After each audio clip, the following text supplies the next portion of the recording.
Well,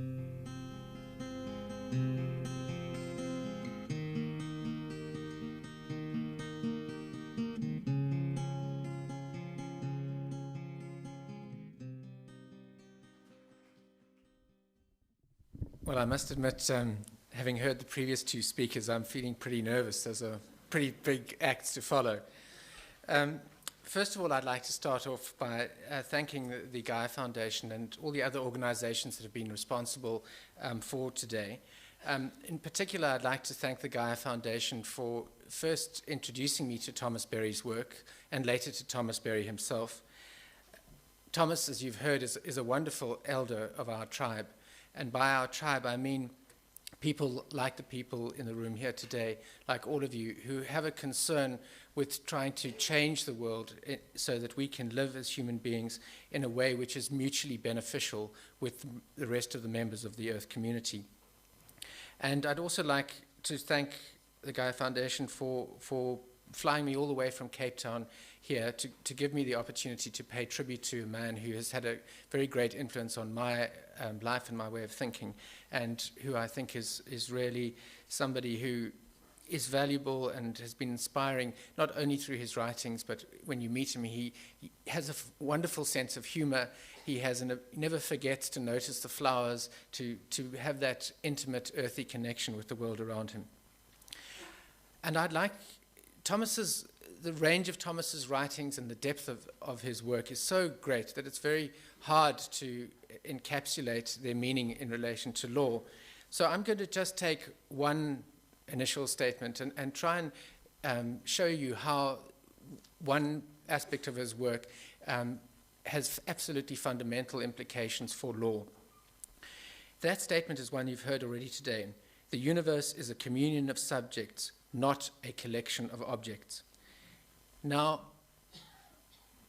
for a lawyer, if you think about that statement, it changes everything. Because our law, our current systems of law, are based on a fundamentally different premise. They are based on the premise that the only subjects in the world are human beings and those strange creatures, legal persons, corporations, etc., which have been created through what lawyers would call a legal fiction. In other words, we know they aren't people, but we choose to pretend that they are people. Now, everything else, every other aspect of creation in the eyes of the law is an object. It is a natural resource. It is something to be exploited and used by human beings. In the same way as many humans were once defined as slaves.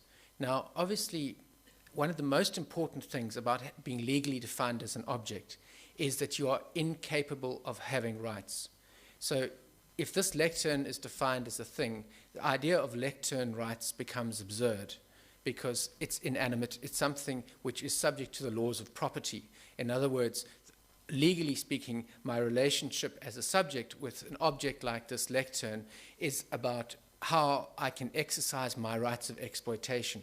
It protects somebody else coming and taking this lectern away from me. It perhaps gives me some rights to destroy it, etc., etc. But fundamentally, when you define somebody, a person, for example, as a slave, you are saying that they're an object. You're saying that you don't have any obligations in relation to that object. In other words, I don't have any obligation to look after this lectern, to feed it, to make sure that it doesn't decay. Equally with a slave, I have no obligation to keep that slave alive. And if somebody comes and kills that slave, you can't murder a slave in the eyes of the law because it's property damage. So it's not very difficult to see that if one sets up a system where the legal relations define human beings as the only subjects on the planet and corporations and everything else as objects, you're effectively hardwiring into your system of relationships, into how your society works, an inherently exploitative relationship. As I think Matthew said earlier, there can be no justice between the slave owner and the slave. Now, what we've done is we've taken thinking from Descartes, Bacon, Newton, etc., and the idea that we are separate from the illusion that we are separate from the world, that we can, human well-being is achievable at the expense of the world, and that the world is some kind of vast lard of resources which exists solely for our exploitation. We've taken that thinking and we've hardwired it into our system through our legal and political systems. So that means at this stage in human history, when we desperately need to change, when we desperately need to move into the Ecozoic era, we are faced with very real obstacles which are imposed by the current legal system. Because if, to a lawyer, when one uses the term rights, you mean something that you can enforce in a court of law. It also requires a rights holder, somebody who can go into court and say, I have these rights, to claim these rights and to enforce them. And it also means that by implication, the rights are always, or should always be balanced by responsibilities or duties. So if one party has rights, there are other responsibilities on other persons in the community not to infringe those rights. So if we are saying, as Thomas is saying, that the universe is a communion of subjects and not a collection of objects, it means by definition that everything out there must be capable of holding rights in the legal sense. Now, Thomas uses the term rights, and I'm using it here, in a slightly analogous sense. And it's not exactly the same as a legal right that we might understand it. But what we're saying is that if humans have rights, then everything else must have something analogous to right, which is also, as it were, enforceable. And the important thing is what is the source of those rights? Because our existing legal systems say that where you get rights from is from laws which are passed by the legislature, or if you're in a Commonwealth country, there are also decisions of the courts which establish precedents, etc. So, in other words, when you go to law school, you are taught that everything that you need to know is in the law library. The laws are all there, the cases are all there, and you can look it all up. But if human beings are not the only subjects in the universe, then there must be another source of law. And interestingly enough, we have approached this from the point of view of human rights, because we do accept now that even if you are living in an oppressive regime which passes a law which says that you do not have certain rights, and the courts in that country uphold that law, we nevertheless say, no, there are certain fundamental human rights which cannot be taken away from you merely because you're human. So those rights originate by virtue of the fact that you exist on this planet as a human. And if that is true, it must be true for everything else. It must be true for all the other members of this vast community with whom we have co-evolved in intimacy. They must also have fundamental rights. And Thomas says, what are these fundamental rights? They must, at heart, include the right to be, excuse me, the right to exist. That must be the most fundamental right that we all share. We must also each have a right to be, a place to be, if you like, a habitat, if you're a living species, because otherwise the right to exist makes no sense. And thirdly, you must have a right to participate in the ongoing evolutionary story, in the great community of life and that ongoing story.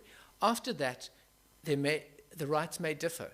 The rights, as Thomas points out, of a river would be no use to an insect and vice versa. But the important thing is that these rights originate, the source of these rights is the universe itself, or if you like, Earth itself. In other words, we are entitled as of right to the basic conditions which allow us to live and flourish and play our roles in this great community of life. And those arise from the Earth. And interestingly, talking about words like human and the roots like humus, the earth. Another word which shares the same root is humility. And this is where this becomes very important, because one of the characteristics of our legal systems is an incredible arrogance. We believe the legal systems that we believe that we have put in place are systems of domination. They are systems by which the powerful dominate the weak in human society. They are also systems by which we legitimize and facilitate the oppression of the rest of the community of life, which are defined as objects.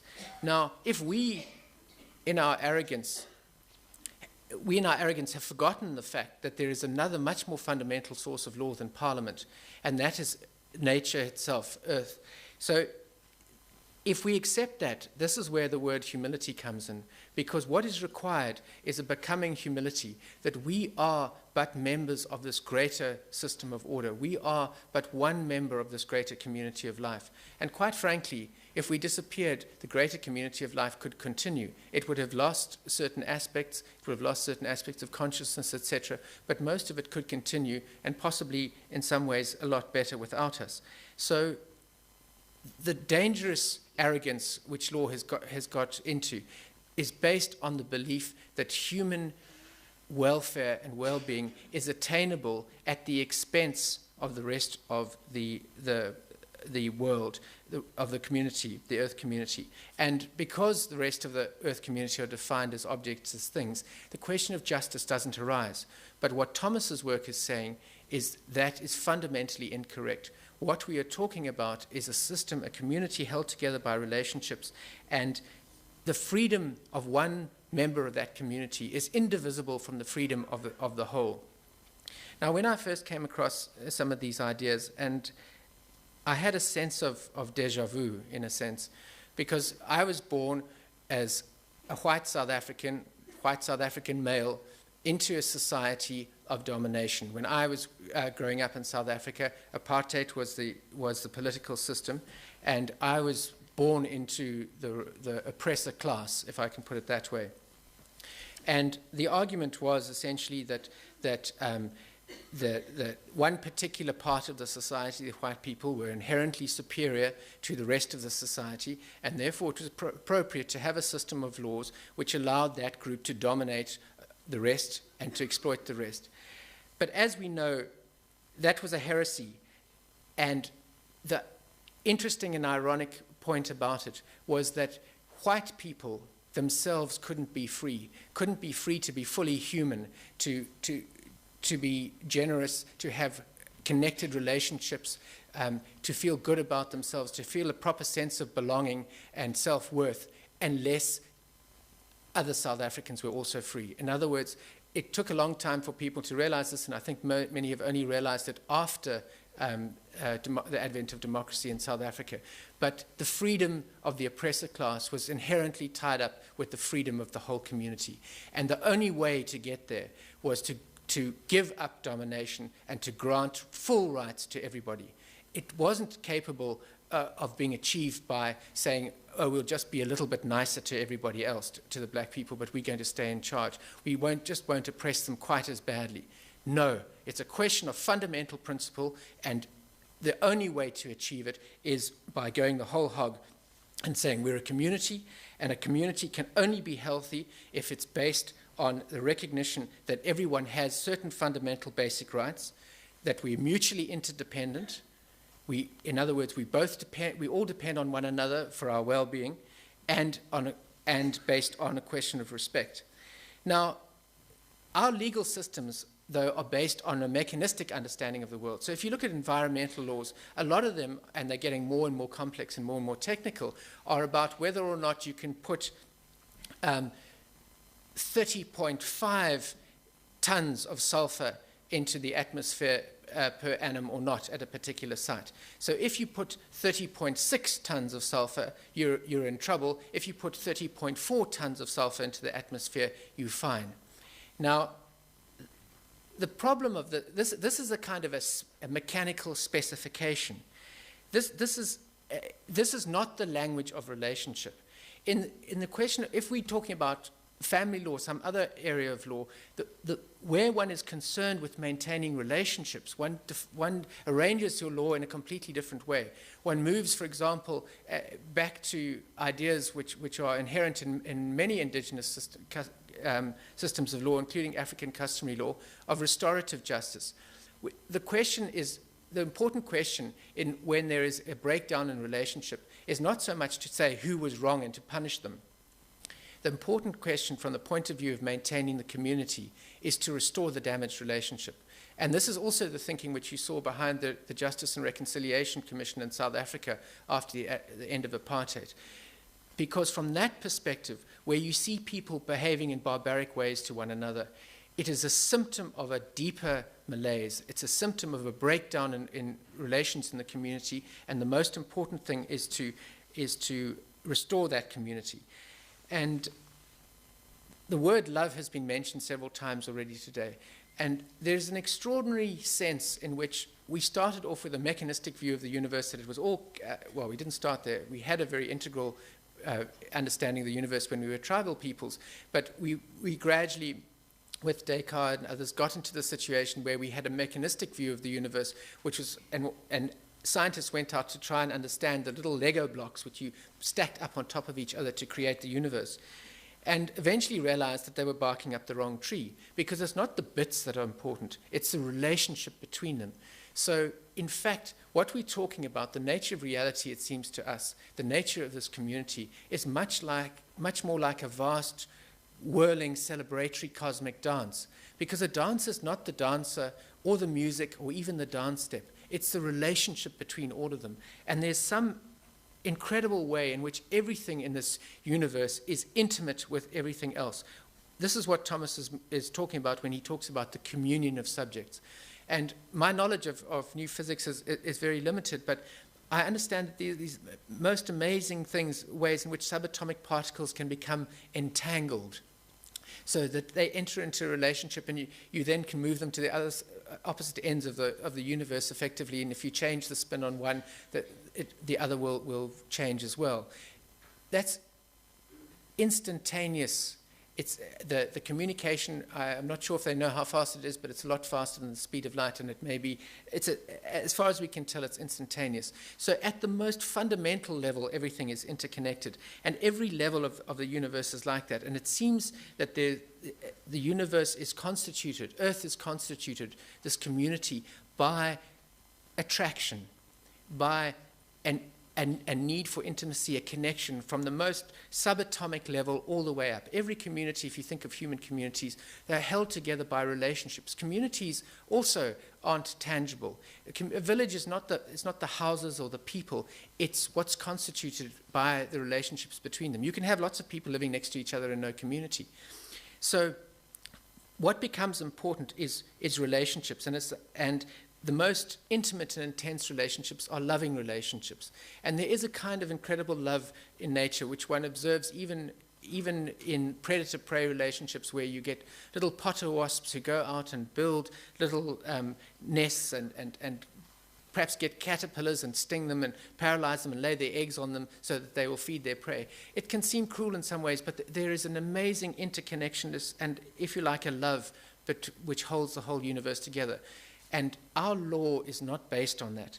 As somebody once said to me the other day, there's some disputes where you have a choice. Do you deal with it as a lawyer, meaning by reference to particular rules and who's right or wrong, or like a lover, where if you're in a dispute with a lover, you negotiate out the solution, not with reference to rigid rules, but with a view to maintaining that loving relationship. And this is a very great challenge to our legal systems. How do we move to a situation like where lawyers can be lovers as well? And this is a huge challenge to lawyers, because I know this will come as a shock to you, but you know, we never needed to go outside the law library under the current system or the courts, you know, and we wore our pinstripes and we were fine. What this is saying is, if there's a whole new source of law out there, we have to become eco-literate. We have to, horror of horrors, go out into the world and begin to understand how this fundamental law works. We need experiential understanding. We can't just look up in a book and get the rules. We have to go out and enter into a relationship. And this is about the transformation from the law of domination to laws that facilitate participation and presence in the Earth community. It requires connection. And we're going to have to move away from being technicians, because recently I went and spoke at quite a lot of American law faculties, and Environmental law is quite old in America. It's been a strong force since certainly the 70s. But it's very depressing to be an environmental lawyer in America now. Not only is it being rolled back, but you basically, as law students, you train to be a technician. What you need to know is that, paragraph 3.1 subsection 2a of this particular clause allows you to emit so many particular particles under these precise conditions. That's no good. That's the language of the mechanistic world. What we're going to have to do is move more in the direction of being, dare I say it, shamans. By that sounds pretty wacky, but what I'm meaning is that the ancient societies, tribal societies, and many still do today, had people who specialized in understanding the rules of the system, people who were responsible for keeping an eye on maintaining the natural balance, the dynamic balance, the relationship between humans and the rest of the world and between humans, and for making sure the corrective action was taken when those were out of balance. And if you like, this was often vested in the person who played the shamanic role. But the point that I'm making is that the role of the lawyers changes fundamentally in moving to this kind of system. And we have to find a new way of doing that. And what we need is what I've called in wild law in the book of that nature. And I was very pleased to hear Matthew Fox talking about the importance of wildness, because Thomas Berry, in the foreword to Wild Law, talks about the fact that we need legal structures and political establishments that will know that our way into the future is not through relentless industrial development, but through the living forces that brought us into being and are the only forces that can sustain us in the coming centuries. So what I'm meaning by wildness is that thread, that magical skein of creativity that runs through the human heart, that connects human nature with nature itself, that thread which goes far back into the wild spaces that we come from, the wild times of our heritage. It's that creative thread which is our genetic inheritance as well as our cultural inheritance, which binds us into this community of life. It's the source of our creativity, and we've got to have legal systems that recognize and foster that connection, that not systems which are based on domination, not systems which are based on enforcing conformity, systems that rejoice in the fact that the universe is diverse and don't try and stamp it out. So if we're going to change our legal systems and our political systems, we first need to recognize the context. The context is this earth community. Then we have to say the fundamental purpose of our legal systems must be to ensure that human societies govern themselves in a way which enables them to be good citizens within this wider community. So in other words, we have to design our laws with the recognition that we're an integral part of the earth community, and that the pursuit of human well-being must never be at the expense of the integrity of the earth community as a whole, because that is the source of all human well-being. So when we pursue human well-being, it can and must never be at the expense of the integrity of the whole. And a lot of this is to do with accepting the limits which are imposed by the system, because the natural world has limits. If you overexploit a fish stock, it doesn't really matter whether you did it to feed starving people or whether you did it to enrich a rich corporation. The effect is the same. The fish stock collapses and there's no more fish. And Thomas Berry has explained this or alluded to this in a beautiful poem of his called The North American Continent. I'm only going to read one portion of it. It's a poem about people coming together from different parts of the North American continent for a meeting and looking at the relationship that they've had. And he says, "We begin to understand that the way to the world of the sacred is through the place of our dwelling. The way to the world of the sacred is through the place of our dwelling. We are finally awakening to the beauty of this land. We are finally accepting the discipline of this land. We are finally listening to the teaching of this land. We are finally absorbed in the delight of this land." And that is a wonderful expression of the kind of integrated relationships that we need to have with our land. And particularly that line, we are finally accepting the discipline of this land. Climate change is a symptom of what happens when you don't accept the discipline of the earth. The earth has got limits, and if you don't accept the discipline of the system breaks down. Scientists can express it in terms of holons and holarchies and not fitting in with the ordering principles of higher holons. I won't go into that, but there are many different ways of putting this, and it requires a humility to accept the discipline of the land. The most important thing probably is to align human laws with nature's laws, what I've called the great jurisprudence. There is a system of order in the universe, and we must align our laws with that. You could put it in another way, you could refer to it as designing laws, the ecological design of laws or the eco-design of laws, but it's about learning from natural systems and saying, how can we work with them? Human laws must work with the laws of nature and not against the laws of life.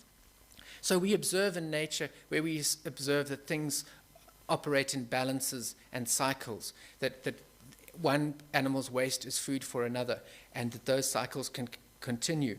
We need to design our waste management laws so they work in the same way. So there isn't waste, so there's zero waste. We need to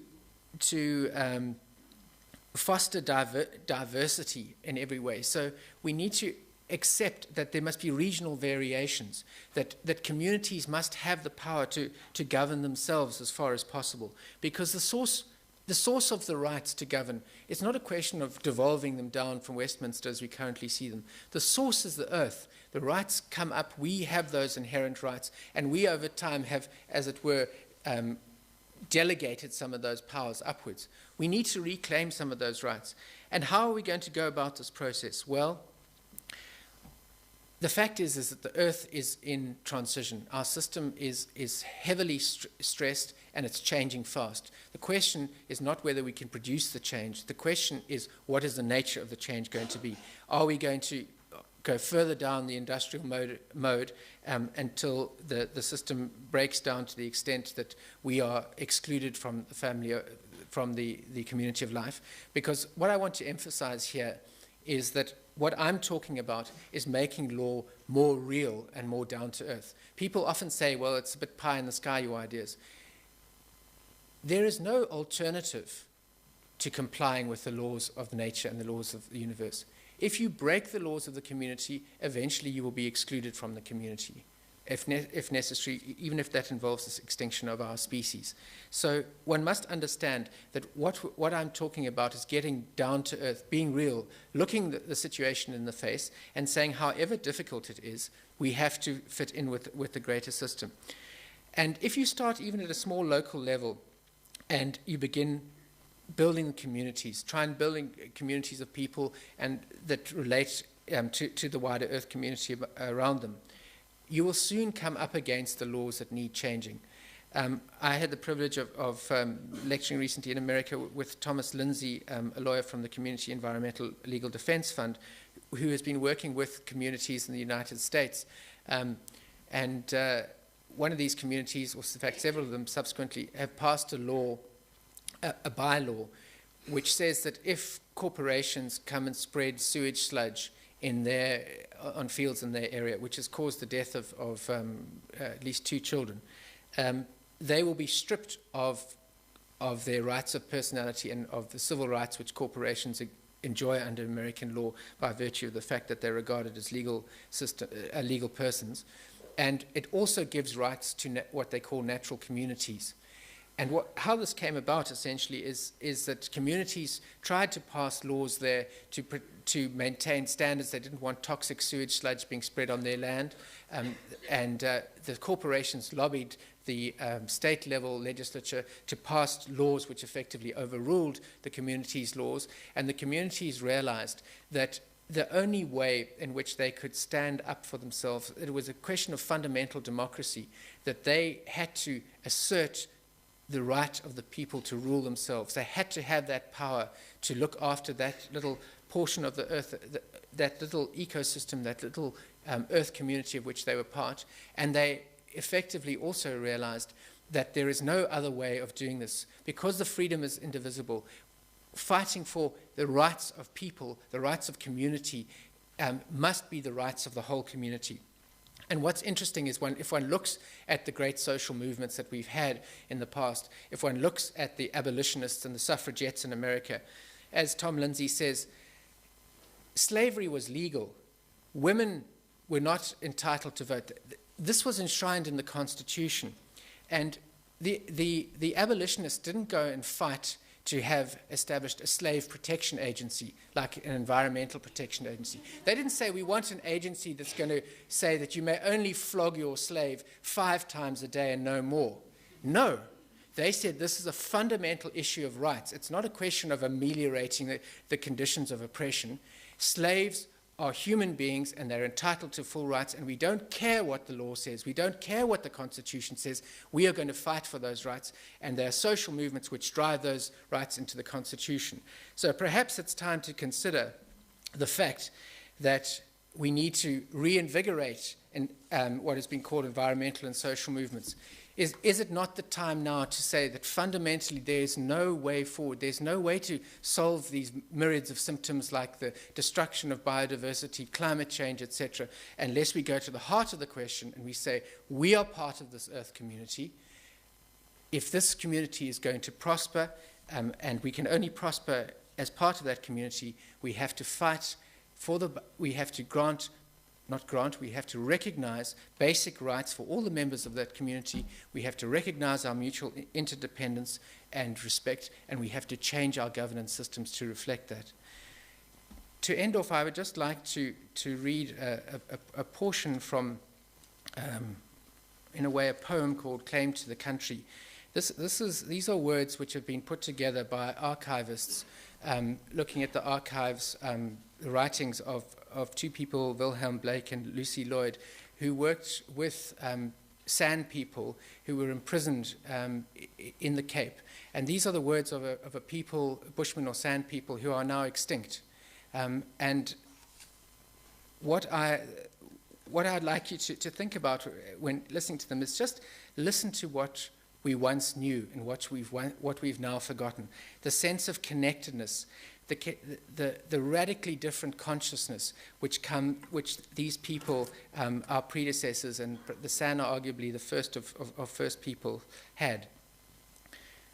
I am the land of the early times. I am the time of the blackest night. I am the sound of the distant rain. I am the spring that never dries. I am the scent of the shokoa root. I am a star in the water pit. I am who is all things. I am the dying moon. Who but I walks the sky at dusk? I am the dream whose house is little. I am the legs of Kwa. I am the sun tossed in the sky. I am the sound of the falling star. I am the clouds unequaled in beauty. I am the honey of the eland. I am the moon who comforts the orphan child. I am the fire's child. Who but I dispel the darkness? I am the wings of a dreaming mantis. I am the song of the beast of prey. I am the tobacco pouch stolen by a dog. I am a stripe on the springbuck's side. I am the horn on the antelope's head. I am the dancing rattle of springbuck ears. I am the spoor of the eland. I am the waterhole. Who but I passes from father to son? I have been the arrow in every bow. I have been the stone for every stick. I have been the shelter for every he-rain. I have been the fire for every camp. I have been the fat of every feast. I am the names that are no longer known. I am the prisoner at the breakwater. I am the book in which my story is written. I am the hunter calling for rain. I am the owl spirit of my pupil Wilhelm. I am the teacher of my language I am the healer of sickness. I am a magician. Who but I throws stories to the wind? I have been the wind of every soul. I have been the strings of every thought. I have been the murmur of every wind. I have been the end of every hope. I have been the place of every memory. Thank you.